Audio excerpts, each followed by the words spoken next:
Thanks for joining us. Season ending tonight in playoff defeat at Bradford Bulls, but you must have been so proud of the effort and the fight that the lads showed tonight. Yeah, no, I'm proud of what we've sort of produced in terms of effort for the majority of this season, to be honest with you, Jacob. And again, I think it was probably evident tonight that there was plenty of effort and plenty of endeavour. It was just disappointing that we just couldn't execute what we needed to for long enough periods of that game to earn the result. I think, you look at the opening 30 minutes of the game, we were in total control. I thought we were going through the process well. I thought we were turning the ball over in the right areas. We front-loaded our energy defensively. And I thought we gave Bradford very few opportunities or field position. And I thought we were in control. I thought we were delivering, in terms of what we wanted to execute, in terms of our plan, etc. We were delivering that really, really well to a high standard.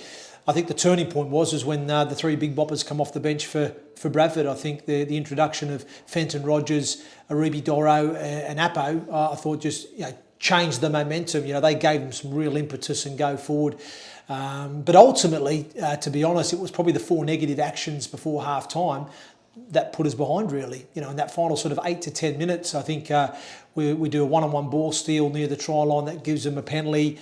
Off the next set, they get a repeat set, and then we give a 6 again away on our goal line. So we're effectively defending 3 back-to-back sets on our try line, and they just power over close to the line, which was disappointing to concede.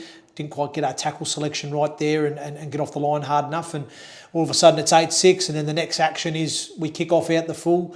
So they get the penalty to put them in good field position, and they power over again close to the line. So, 2 disappointing tries to concede, especially when you looked at the context of the first half, and we were in control for large parts, certainly that first 30 minutes. But then the last 10 to sort of let the momentum change in the direction that it did and concede the points was obviously disappointing. But we spoke about it at half time and the areas that we needed to address and fix up, and there wasn't cause for much panic there. We were still in a good place, and we just had to get ourselves back onto script, so to speak. But unfortunately, in that second half, certainly in the first 15 minutes, I think we only had 3 sets with the ball. And ultimately, second half, we completed 50% overall. So our ball control let us down. We gave away, I think, 4 or 5 penalties in the second half. So again, discipline wasn't where it needed to be. And ultimately, Bradford, I think they got 3 repeat sets. They kick a 40-20. They got a number of 6 agains. Add on the penalties, add on the fact that we're making the errors that we are. And all of a sudden, you can see the amount of pressure then that we're under and having to absorb.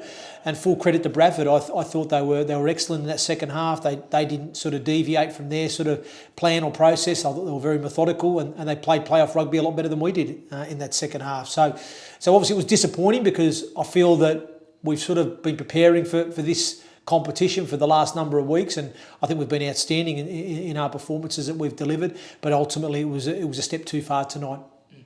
It was always going to be a big ask as well, wasn't it? Given, as you mentioned during the week, 11 players out injured, down to our last 17 fit players. Yeah. It's obviously been the story of the season, hasn't it? But like you say, perhaps a step too far with that many players out. Yeah, I know. I know it sounds daft, but ultimately, we had to make another adjustment tonight with our team. Obviously, Kerman goes into the centre, Fitzsimmons in the back row, and because we lost Miles Harrison, unfortunately, on the weekend. So, and we couldn't get Ollie Pratt back because he'd been recalled by Wakefield after the deadline. So that meant we couldn't get access to him coming back. So again, it was that kind of disrupted us again a little bit, but it's not an excuse. Bradford were far superior tonight. In the end, I thought we were brilliant the first 30, but then Bradford managed that sort of next 50 minutes a lot better than we did, and ultimately deserved their victory and deserved to be at the next stage of the competition.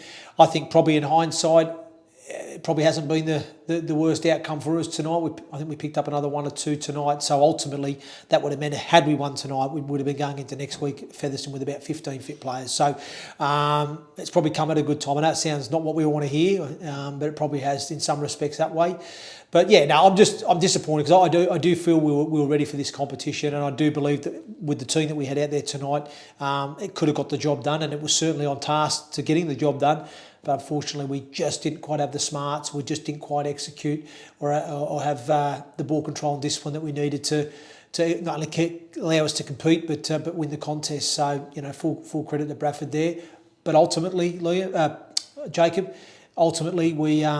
we look at the effort and the endeavour which was there for the whole 80 minutes, because I think under the amount of pressure we're under, a lot of other teams would have collapsed and conceded more points. So to say that the players kept turning up for each other defensively in that second half was fantastic.